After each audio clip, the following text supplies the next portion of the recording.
예수님의 십자가 죽음은 구원의 놀라운 비밀입니다. 예수님께서 십자가에서 죽으심으로 우리가 구원받았습니다.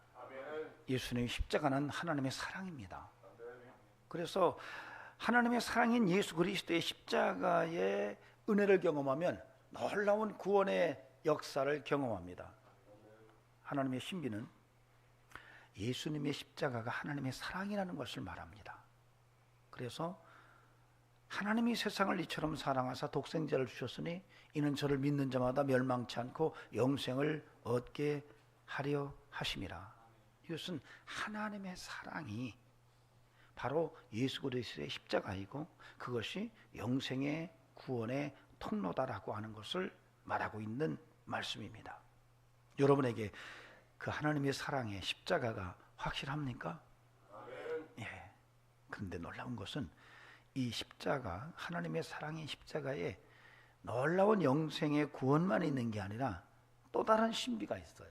그것은 우리의 인생에 한을 푸는 비밀이 숨겨져 있습니다. 여러분, 하나님의 사랑을 깊게 경험하면 우리의 삶의 한이 풀립니다.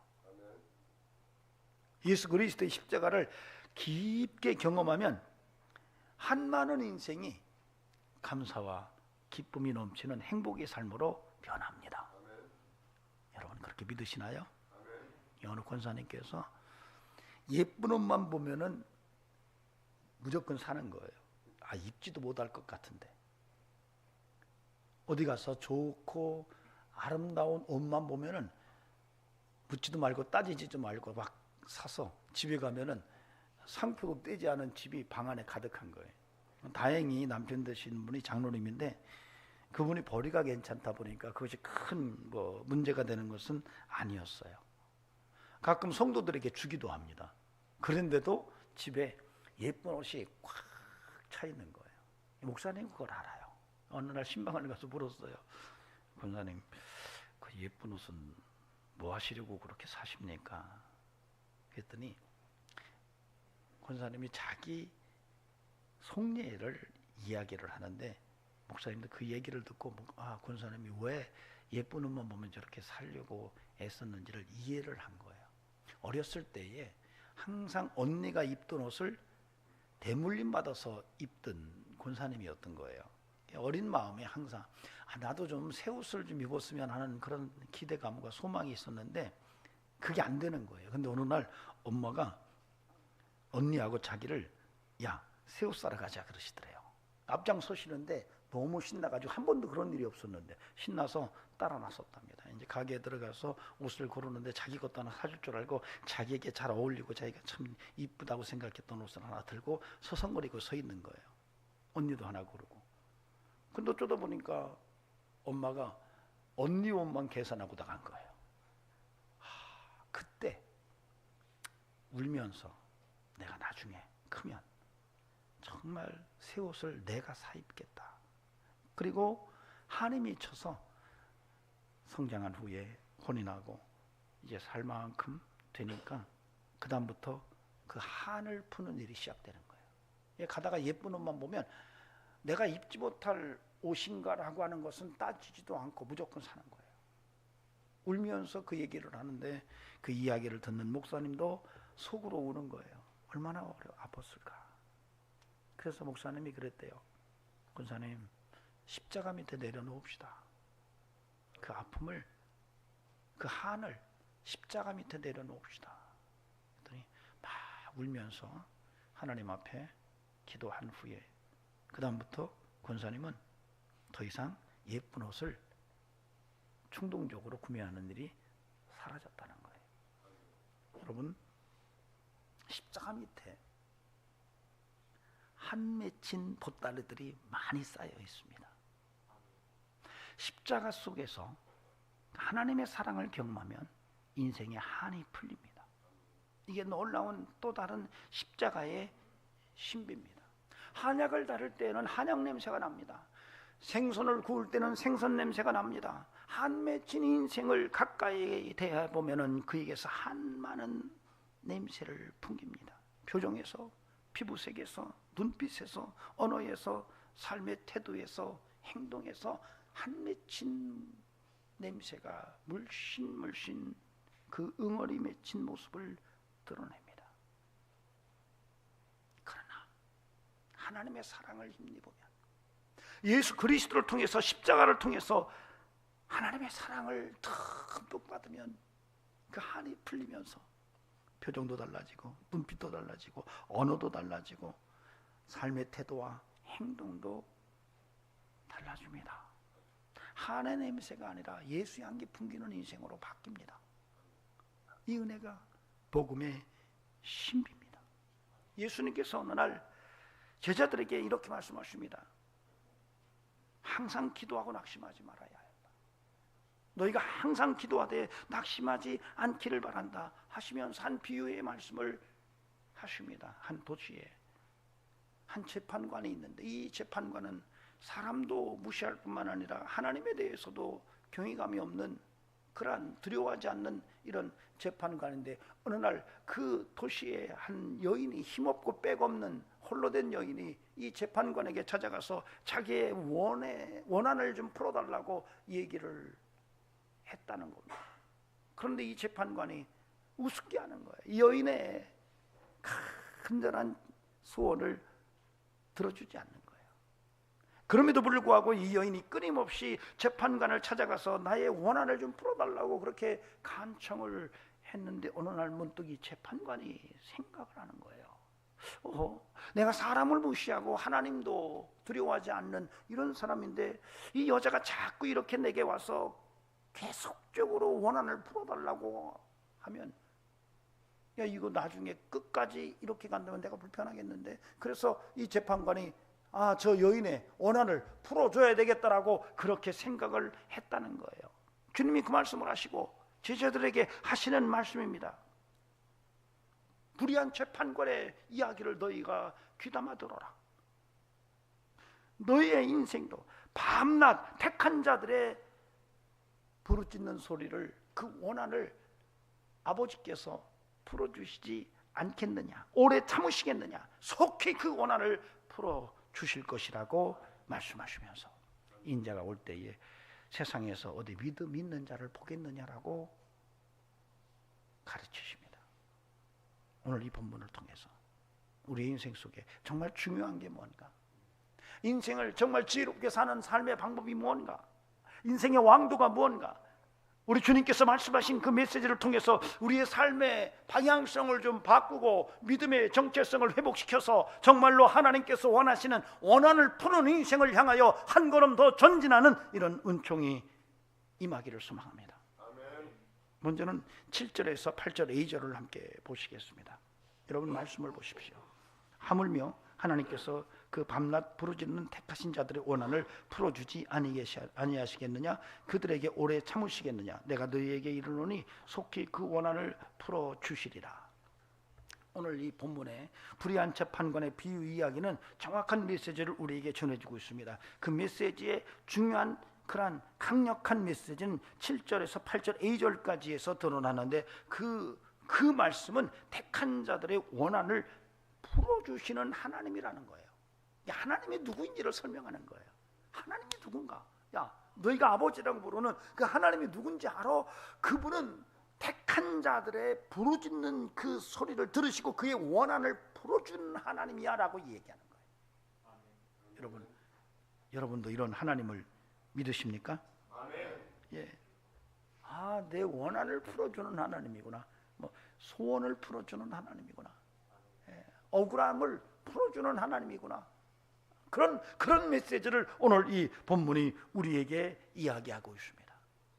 그러면 여러분, 원한을 풀어주는 하나님을 믿는다면, 여러분이 택함받은 성도로서 그런 하나님을 믿는다면, 그 믿음이 변함이 없고 견고해서 그 믿음을 향하여 전진하는 이런 은총이 함께 하여서 원한이 풀리는 역사가 있기를 주의 이름으로 축원합니다. 여러분, 한국인들은 한이 많다 그러잖아요. 전래정서가 한이라고 합니다. 우리가 흔히 쓰는 말 중에 내가 여한이 없다라는 말을 해요. 여한이 없다. 뭐가 없다는 얘기죠? 이것만 되면 내가 여한이 없다. 내가 눈을 감아도 여한이 없다. 이렇게 말하는 거예요. 그 정도로 우리는 한에 메말라 있는 그런 민족입니다. 한이 많은, 우리가 한풀이 구슬한다 그러잖아요. 한이 많아서 그래요. 여러분, 고전 중에 장화와 홍론전이나 심청전, 홍길동전, 흥부와 놀보전은 다 그 배경이 한이에요. 한을 깔고 만들어진 작품들입니다. 그걸 읽으면서 위로를 받고 때로는 그 아픔을 풀어보려고 애를 썼어요. 어떤 분들 가운데서는 배우지 못해서 배움의 한을 갖고 평생 배우는 것에 목말라 하는 이런 삶을 살기도 합니다. 어떤 분은요, 어렸을 때 고기 먹는 것을 한이 맺혀가지고 고기가 먹고 싶은데 고기를 먹을 수가 없어서 한이 맺혀서 이제 세월이 흘러서 먹고 살 만큼 되니까 고기만 보면 과식하는 분이 있어요. 고기만 보면 그냥 어떤 음식보다도 그냥 포만감 있게 확 먹어야 되는, 이거 고기에 한 맺혀서 그러는 거예요. 여러분, 어떤 분은요, 학교 다닐 때 반장을 좀 하고 싶었는데 반장을 해볼 기회가 없어가지고 나중에 커서 동네 반장하려고 정치하는 분도 있습니다. 반장이 한에 맺혀가지고, 우리 주변에 그런 사람들 많죠. 권력이 한에 맺혀서 인생 다 망가지는 줄 모르고 살아가는 이런 모습들을 봅니다. 그래서 한때 조용필 씨가 한 500년 노래를 부르니까 막 깍하고 소리를 지는 거예요. 왜? 한 500년이라는 노래가 우리의 한을 적셨어요. 한반은 이 세상 야속한 니마, 정은 두고 몸만 가니 눈물이 나네. 아무렴 그렇지 그렇고 말고 한 500년 사전한제 웬 성하여. 백사장 샘모래밭에 칠성단을 보고 임생겨달라고 비나이다. 아무렴 그렇지 그렇고 말고 한 500년 사전한제 웬 성하여. 이게 우리 정서의 노래예요. 칠성단에다 비는 거예요. 근데 예수를 믿고 나니까 바뀌었어요. 한많은 이 세상 야속한 지고 십자가의 사랑을 보니 눈물이 나네. 아무렴 그렇지 그렇고 말고 하늘나라 영생복락 웬 은혜인가. 이렇게 바뀌어요. 아니, 그러지 마시고 전 노래 못해요. 여러분, 한 맺힌 인생이 예수 만나더니 은혜의 인생으로 변하는 것이 십자가의 신비예요. 하나님의 사랑은 우리 인생의 사슬을 거침없이 풀어줍니다. 우리 인생의 쓴우물을 단물로 바꿔주시는 하나님의 축복입니다. 진리를 알지니 진리가 너희를 자유케 하리라고 말씀하셨는데, 오늘 전자팔찌같이 우리의 삶을 옥죄했던 이 한을 풀어내는 은혜가 하나님의 사랑 속에서 여러분에게 강물처럼 흘러내리기를 간곡히 주의 이름으로 부탁을 드립니다. 만약에 예수를 믿었는데도 목사님 제가 아직 한을 못 풀었어요. 어쩌면 여러분이 예수를 제대로 만나지 못했을 수 있습니다. 예수님을 제대로 만나고 그 십자가의 보혈을 흠뻑 마신 자마다 누구든지 그 은혜로 말미암아 하나님의 사랑으로 말미암아 인생의 한을 풀어내는 축복을 경험하게 됩니다. 여인이 한을 품으면 온유월에도 서리가 내린다고 합니다. 올여름에 열돔이 대한민국을 한여름 동안 짓눌렀는데 아침에 일어나서 새벽에 거리에 나오다 보면 소리가 내렸더라고요. 그 무더운데도 새벽에 교회 기도에 나오다 보니까 소리가 맺혀 있어요. 이 백성은 한이 많은 민족이에요. 그래서 예수가 필요한 거예요. 하나님의 사랑이 그래서 우리에게 필요한 것입니다. 한풀이 굿으로 풀리는 게 아니에요. 하나님의 사랑으로 풀립니다. 십자가만이 우리의 인생의 한을 풀어내는 것을 믿으시면 아멘 하시기 바랍니다. 여러분이 지하실에 살면서 마음에 한이 있었습니다. 소원이 있었어요. 지상에 있는 아파트를 하나 구했으면 얼마나 좋을까. 그래서 작심을 하고 처절하게 먹지도 않고 입지도 않고 모질게 전략을 하고 안 쓰면서 15평 아파트 하나를 분양받아서 입주를 했습니다. 입주를 하는 날 너무 행복한 거예요. 한이 풀렸거든요. 그날 밤 잠이 안 오는 거예요. 행복해서. 야, 이제는 죽어도 여한이 없을 것 같다라고 생각하고, 그렇게 한 달쯤 지난 후에 친구 집에 놀러 갔다가 그 행복이 하루아침에 깨져버렸어요. 친구 집에 갔더니 화장실이 2개인 거예요. 아침마다 화장실 하나 때문에 얼마나 힘들었는데, 야, 친구 집에 오니까 화장실 후들이네. 야, 그래, 나도 화장실 2개인 집을 사야지. 그리고 또 한을 품게 돼요. 또 안 쓰고 안 입고 정말로 모질게 처절하게 돈을 모아 티끌 모아 태산을 만들어서 화장실 2개 있는 아파트를 계약을 했어요. 그리고 이사를 했습니다. 너무 행복한 거예요. 그날 밤도 잠을 못 잤어요. 그리고 며칠 지났는데 가슴이 뜨끔뜨끔해요. 그래서 안 가던 병원, 평생 한 번도 그렇게 아파도 병원에 발을 들었지 않았는데, 그때는 왠지 가고 싶어서 병원에 가서 진단을 하고 약을 받아서 먹었는데 그 차도가 별로 없는 거예요. 며칠 후에 진단 결과가 나왔어요. 충격이었습니다. 간암 말기였어요. 그때는 2개 있는 화장실이 2개 있는 집의 의미가 어떤 의미일까? 여러분, 한이 쉽게 풀리지 않습니다. 한은 한을 낳기 때문에 한을 품고서는 쉽게 풀어낼 수가 없어요. 하나님의 사랑만이 그것을 풀어냅니다. 십자가만이 그걸 풀어냅니다. 하나님의 은혜만이 여러분과 저의 한을 풀어내는 것입니다. 하나님은 풀지 못할 문제가 없는 분이세요. 그분이 아버지세요. 여러분, 그 하나님 앞에 나아가는 저와 여러분이 되기를 간절히 바랍니다. 그래서 오늘 본문은 분명히 말합니다. 야, 너희의 한을 풀어주는 하나님을 믿어라, 이거예요. 여러분, 그 믿음을 굳게 붙들 수 있기를 바랍니다. 성경에서는 한나라고 하는 한 여인의 이야기가 기록되어 있는 것을 우리가 읽습니다. 한이 있는 여인이었어요.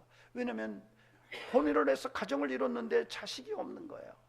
남편은 어느 날 다른 여인을 데려왔는데 대를 잇기 위해서 또 다른 여인을 둘째 부인으로 맞이했어요. 그러니 한나가 얼마나 마음이 씁쓸했겠어요. 남편은 여전히 잘해주지만 그것은 가시처럼 느껴지는 거예요. 어느 날 둘째 부인 분인나가 아이를 갖게 됩니다. 그러면서 첫째 부인인 한나를 괴롭게 하는데 그것은 상처에 소금을 뿌린 것처럼 너무나도 모질고 힘들었어요. 그래서 그 원통한 한을 가지고 하나님 앞에 나갑니다. 그리고 기도를 해요. 한 맺힌 여인의 물을 부지는 기도를, 그 모습을 바라보던 엘리 제사장이 너 술 취한 거 아니야? 라고 말할 정도였어요. 한 맺힌 여인의 기도는 그런 것이었어요. 그리고 그가 기도하고 한이 풀립니다. 하나님께서 그 여인의 간절한 기도를 들으시고 아들을 주십니다. 바로 사무엘입니다. 여러분, 우리의 인생은 하나님 앞에 나갈 때에 소원이 풀어집니다.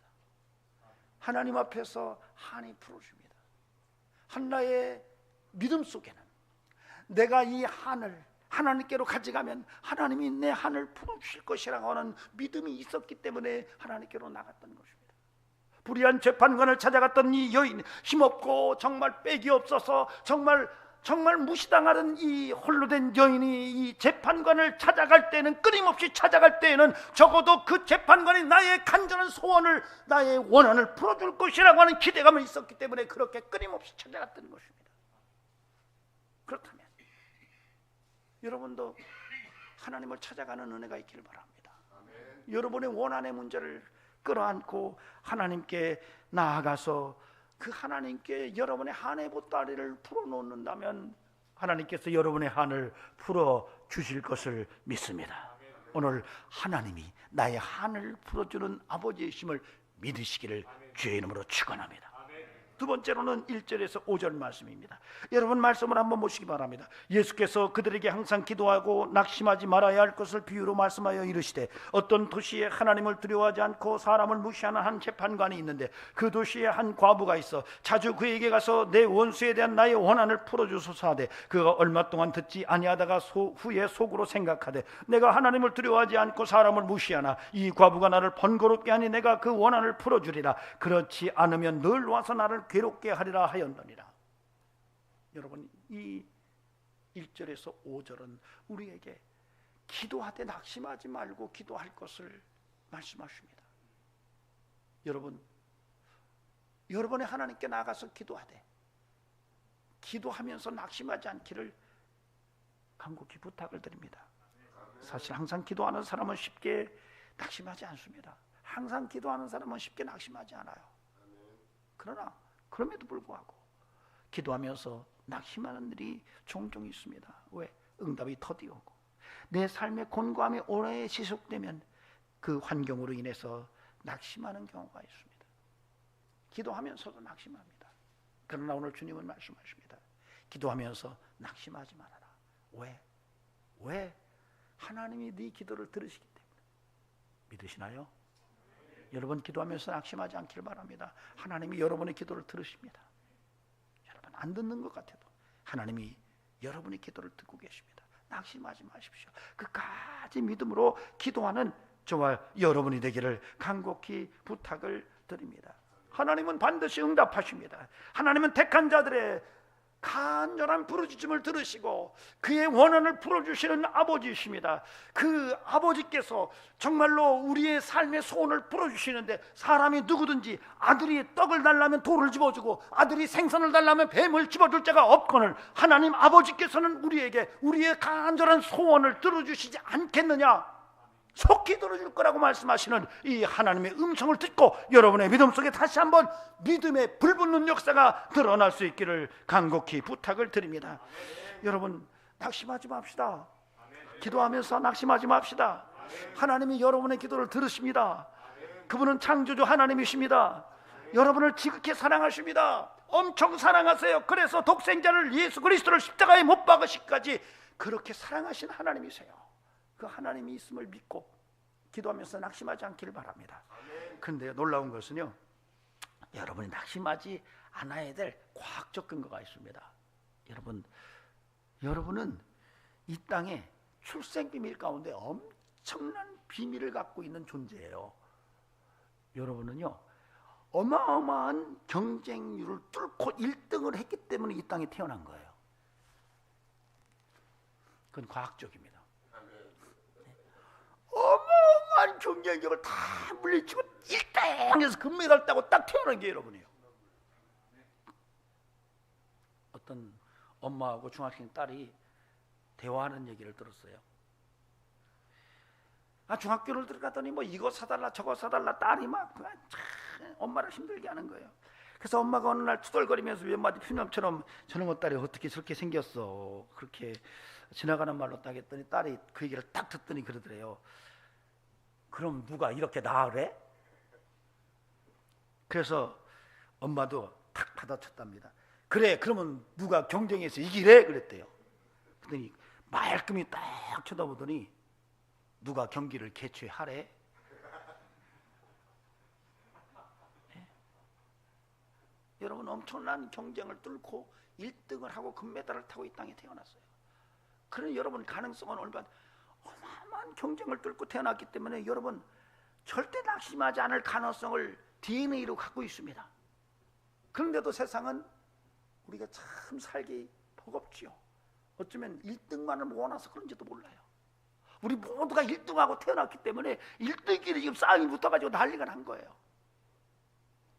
그럼에도 불구하고 여러분에게 주어진 환경을 능히 이길 수 있는 가능성의 DNA가 여러분에게 있음을 믿으시기 바랍니다.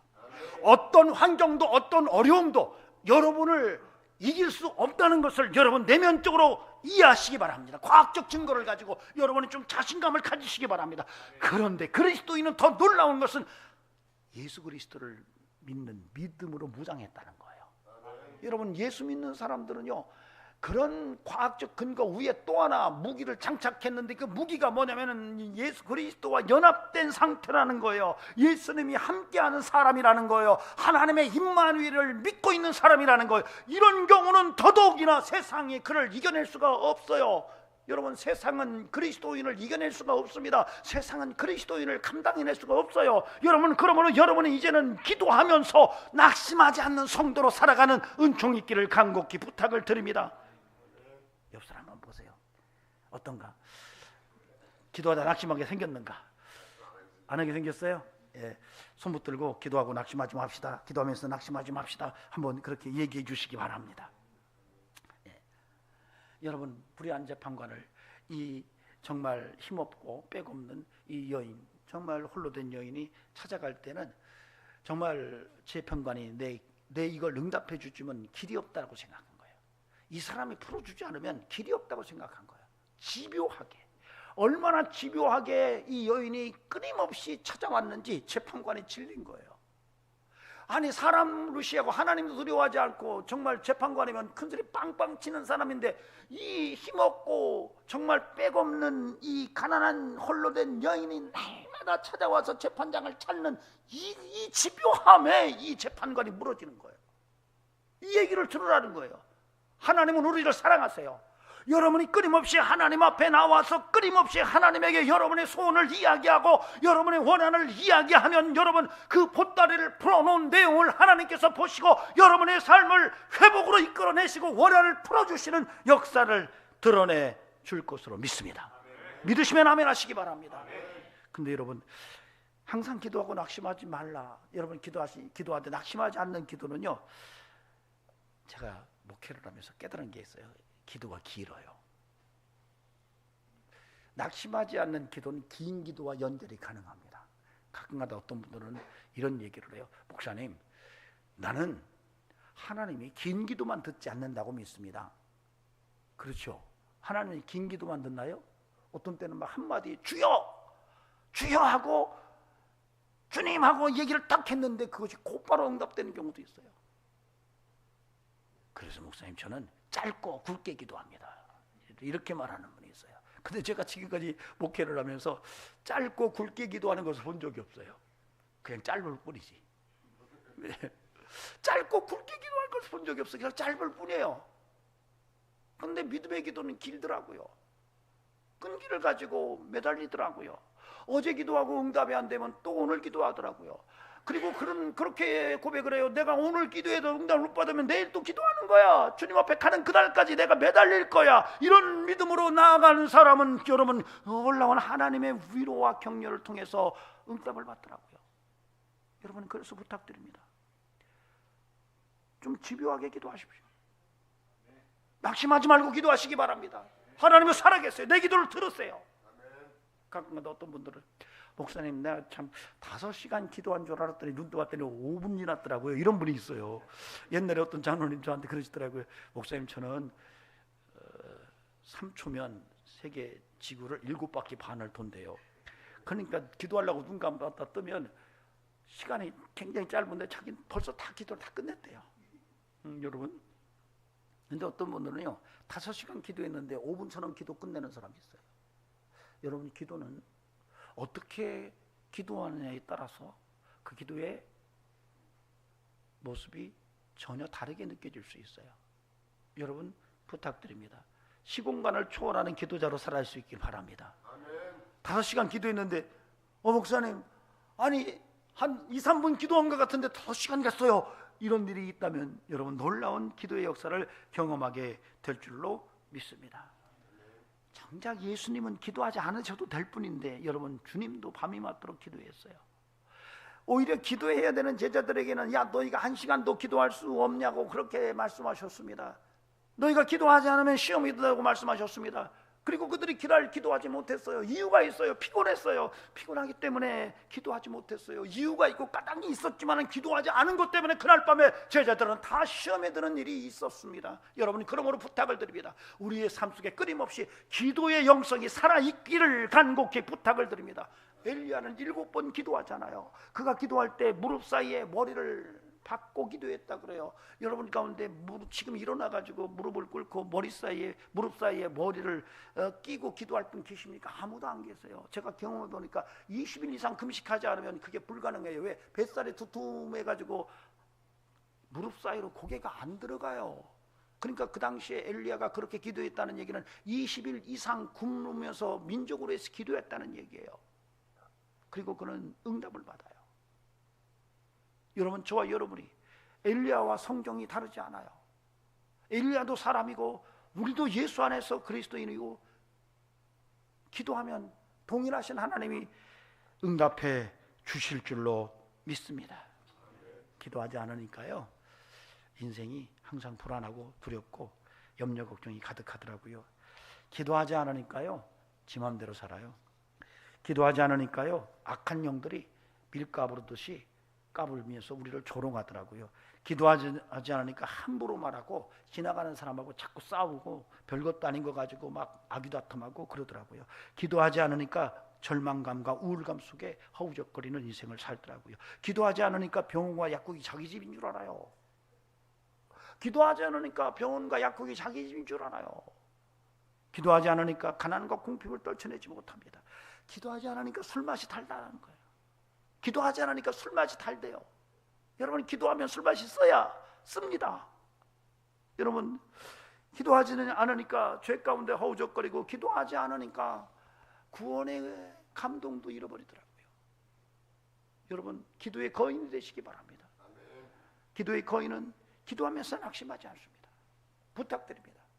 기도하면서 낙심하지 않기를 바랍니다. 성경을 우리가 읽다 보면은 낙심하지 않은 하나님의 사람들의 이야기가 참 많습니다. 그 중에 대표적인 사람을 꼽으라고 한다면 욥이에요. 욥은 하루아침에 재산을 다 잃어버립니다. 그리고 자녀들을 하루아침에 잃어버립니다. 자신은 병이 납니다. 비육병이 생겨서 말할 수 없는 고통 속에 기왓장으로 몸을 긁지 않으면 넘어갈 수가 없을 정도로 괴로움을 겪습니다.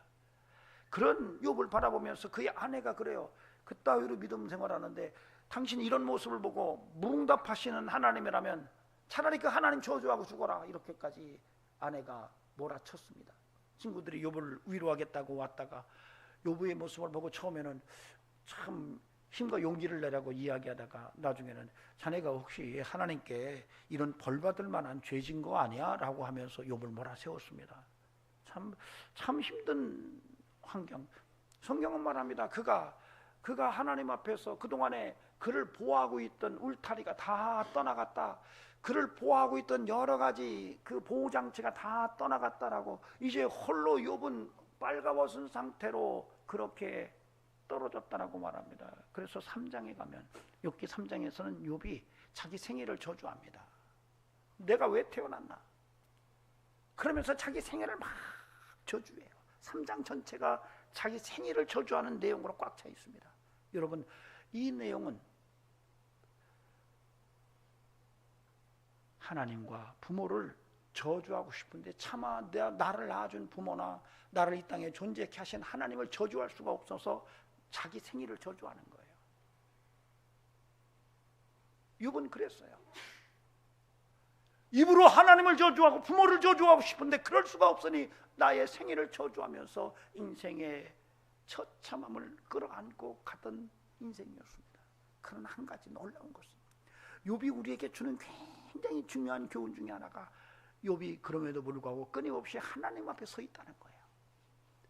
끊임없이 하나님을 붙들고 자기의 인생의 문제를 좀 해답을 찾아보려고 막 몸부림쳤다는 거예요. 이 놀라운 신비를 하나님께서 욥기를 통해서 보여주고 있어요. 하루아침에 재산을 다 잃어버리고, 하루아침에 자녀를 다 잃어버리고, 몸에는 병이 들고, 아내는 자기를 나가 죽으라고 말하고, 친구들까지 너가 혹시 무슨 죄를 짓지 않았냐고 말하는 그 속에서 모든 것이 발가벗겨진 그 상태에서도, 그럼에도 불구하고 욥은 하나님 앞에서 하나님이 도대체 이게 뭡니까? 라고 하면서 끝까지 하나님을 붙들고 씨름하다가 하나님을 만나면서, 폭풍우 속에서 하나님을 만나면서 신앙의 진짜가 무엇인지를 우리에게 남겨주었습니다. 성경은 욥의 인생을 통해서 끝까지 변함없이 하나님을 붙드는 영성의 소중함을 이야기합니다. 요만이 아니에요. 여러분 다윗은 또 어떻습니까? 어느 날 골리앗을 물리친 후에 사람들이 노래를 부릅니다. 사울은 천천히요, 다윗은 만만이라고. 이때만 해도 하늘로 본 줄 모르고 인기가 치솟았다가 사울 왕이 그를 쉬게 하기 시작하면서 쫓기는 인생이 됩니다. 죽음과 삶의 사이를 한 걸음 사이로 두고 살얼음판 같은 인생을 살면서 결국은 광야로 피신해서 거렁뱅이들을 모아놓고 집을 떠나온 폭력배들을 모아놓고 거지대장을 하다가 그것도 견딜 수 없어서 적국으로 피신해서 미친 척하고 침을 흘리고 적국에서 야 저게 다윗은 만만이라고 했던 그자가 아니냐, 그런데 미쳤구나 라고 하는 지경까지 전락합니다. 그래도 여러분 다윗은 끝까지 하나님을 놓지 않았어요. 그 하나님을 붙들고 회복돼서 이스라엘의 왕으로 등극합니다. 요셉은 어떻습니까? 형들에게 인신매매돼서 은 20에 애굽에 팔려서 노예 생활하다가 그래도 좀 어떻게 정말 힘겹게 해서 어느 정도 살만하니까 2명을 쓰고 감옥에 들어가고 거친 인생, 척박한 인생을 살아가면서 삶의 마지막 마침표도 찍을 수 있었는데 그가 끊임없이 하나님을 붙듭니다. 나는 결코 하나님을 놓지 못한다고, 하나님이 내 인생을 이끄신다고.